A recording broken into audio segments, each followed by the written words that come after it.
So I wanted to start this morning by just showing you my groundworks quickly, what they look like and what the benefits are. So here we have what is known as a swale. You can see that it rained 2 days ago. It's still wet inside. Basically it's a ditch on contour going across the land. This is just a little water erosion area that we've closed off as well, so we've gone straight through the erosion part. Just closed it off to be level with the back there, and then level on this side. Now to give you an idea, is the total rainfall in Otjavarongo is just a little bit more than this 2-liter bottle, basically a bottle and a half, 40 centimeters, let's say 2 bottles of height. If you do a ditch like this and you can catch 30 centimeters of rain every time it rains or every time there's a runoff, let's say that happens 10 times a year, you will have effectively caught 3 meters of rain in this ditch over every year. So every year you increase your rainfall or your water that sinks into this area from 30 centimeters, 40 centimeters to 3 meters. I mean, that doesn't help a lot if you don't do something with it, so I want to show you quickly what we do then. Let me just walk through here. So here we are deepening it a little bit just for the next rainfall. So on both sides of the ditch we're gonna put in trees, compost below, and then a tree on this side, and then on the other side trees like this there. So they are 5 meters apart, more or less. Not all of them are dug yet, but that's the idea. The water bubble that forms in the ditch then waters both of these trees, both sides of the ditch. So we're starting off just on the outside of the ditch, but as time goes by you can do it bigger.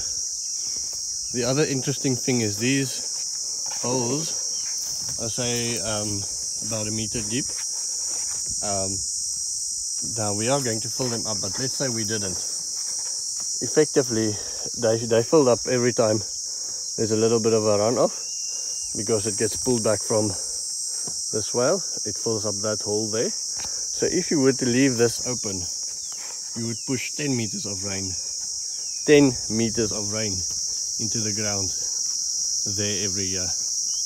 That's an incredible amount of water. There's almost nothing that you cannot grow on there. So the theory is that you water the trees for the first year or two, and then as soon as they reach the water that's been sunk into the ground for the last 2 years, as soon as they are big enough, to reach that water, then they will look after themselves and you never have to water them again. Then you have a fruit orchard or a fruit forest, as it's known in permaculture, taking care of itself. So this dam was one of my first constructions, and I want to show you the mistakes I've made, the failure that I had, and yeah, let me show you quickly. So downhill, let me show you downhill quickly. Downhill you can see the remains of my dam. This is what the gully used to look like before we closed it up. So we'll put in another one to close this up as well. This is the dam from the backside. All of this used to be covered with sand. It's 5 rows of bags filled with sand and then stacked. Now, before I tell you what the mistake I've made, I want to show you something that I've learned. If you look down there, you can see the old level where we started. Look up here, it's basically just 1 bag down, and that's about 5 bags down. So this rose, the sand level in here rose of about 30-40 centimeters at least, filled up with 40 centimeters. Now, I thought it would take a couple of years for this valley to close, but I think at this rate maybe it will take, remember it only rained twice since we've built the dam, so maybe it will take a year or two for this valley to ditch to close up completely. Now the big mistake I made, the reason why all of this collapsed, is not the construction. 5 bags I think is enough. It's about 2 meters wide, the wall.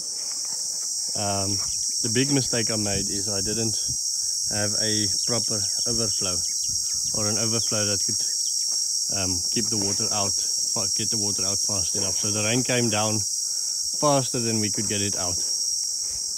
There was not only a stream there, there were streams there. There were millions of streams, or not millions, but millions of liters of water coming in from that side. So even though I intentionally during the rain broke the wall on a couple of places, it just wasn't enough. So I think the main thing with groundworks in Namibia is to make sure that you have a proper overflow. Level spillway, they call it on the internet. Make sure that it's wide enough and big enough to get it all out. So this little dam over the years will catch millions and millions of liters of water if it's fixed proper. And the swale, even though it's not as big as construction, it's just a longer thing across the landscape on contour, that will catch millions of liters more. And then on both sides you start planting trees, fruit trees. And you can do this on any farm in Namibia. I believe you can put them in every 20 meters probably, and you can increase your rain there, the amount of water that goes into the swale, from 35 milliliters to more than 3 meters. 3 meters of water that can go into the soil and to grow something better. Below there you can see there's a riverbed, and that makes the difference. The water doesn't even stand in the river, it runs through there maybe twice or 5 times a year. And just the water running through there, the fact that the water collects, allows those big trees to grow. So that is what we are mimicking with the swale. We put it on contour so the water comes in, slows down, spread and sinks in, and that increases the amount of water